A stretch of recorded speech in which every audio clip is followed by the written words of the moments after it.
Welcome back to our channel. At exactly 8:03 a.m., near Chasiv Yar in Ukraine, a Russian military unit was moving across an open field. Everything seemed calm until they suddenly came to a stop. Something large and dark was moving through the smoke and trees. It wasn't a T-72. It wasn't a BMP.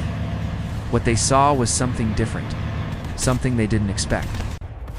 It was the American-made M1A1 Abrams tank, seen for the first time actively fighting on the front lines in Ukraine.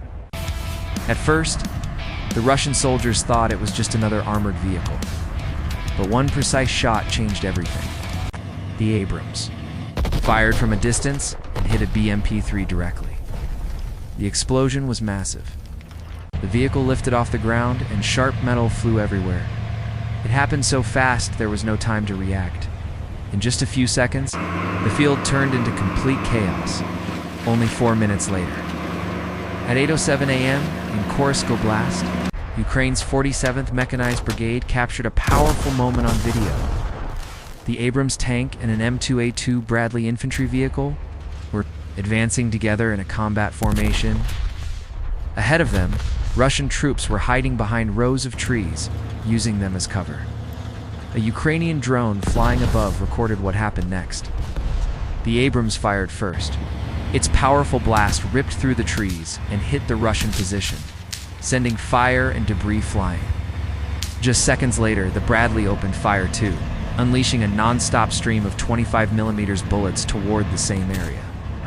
There was no response.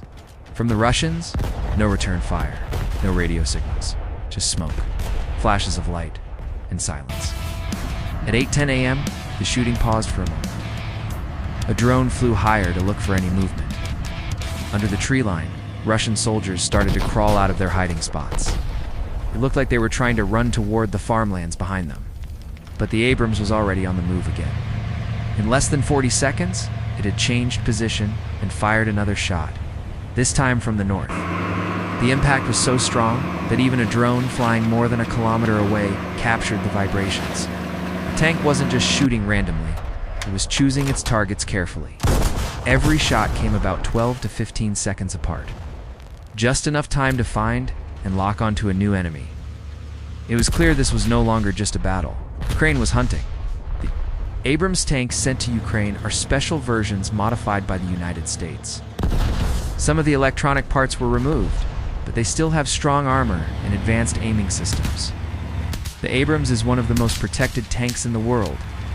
In this kind of open terrain, it has a big advantage. It can fire while moving and hit targets from far away with great accuracy. In this short battle, the Abrams fired 5 powerful rounds in under 6 minutes. At the same time, the Bradley fired dozens of rounds, hitting both soldiers and vehicles. A surveillance drone stayed in the air the entire time, giving Ukraine a full view of the battlefield. At 8:17 a.m., 2 Russian vehicles tried to escape to the northeast. What they didn't know was that the area had been mined by Ukrainian forces.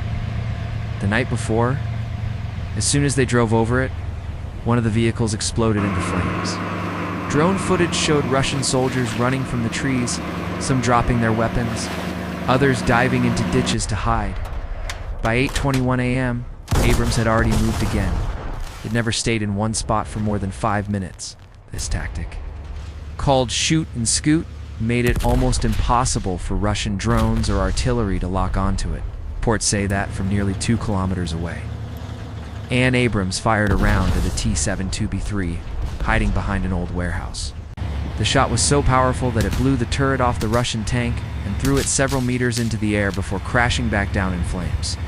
Some people have said, the Abrams is too big, too heavy, and uses too much fuel for Ukraine's conditions. But on this day, one Abrams tank helped wipe out 3 fortified Russian positions, destroy 2 armored vehicles, and force an entire unit to retreat. Ukraine isn't using the Abrams to charge forward blindly. They use it smartly, only when the ground, weather, and intel are right. With thermal targeting systems, Abrams can find and hit a target in less than 30 seconds. When Russian Lancet drones were launched, Ukraine's jamming systems blocked their signals before they could reach any targets. For the full 25 battle, not one Abrams tank, took serious damage. At 8:24 a.m., a drone spotted a small group of Russian soldiers trying to run south, staying close to some dense shrubs. Maybe they hoped they wouldn't be seen. But the drone's thermal camera picked up their body heat clearly. The Bradley moved forward and fired a short burst at the edge of the field, forcing the soldiers to drop to the ground. At the same time, the Abrams fired one last round. It hit a hidden bunker in the trees. Explosion destroyed the whole position. After that, everything went quiet. No more movement, no more sounds. Just a light cloud of black smoke drifting across the field that had just seen two very different styles of warfare collide. This battle lasted only 25 minutes, but its impact was huge. Russia didn't just lose vehicles, it lost momentum. The arrival of the Abrams on the front lines isn't just about firepower. It's a clear sign that Ukraine is now fighting with better technology, better planning, and better tactics. The question now is, will Ukraine start using Abrams tanks in larger numbers? Or will Russia answer with newer missiles and more dangerous drones? We'll be watching closely. Make sure you subscribe and turn on notifications, because the next chapter in this high-tech war could begin at any time.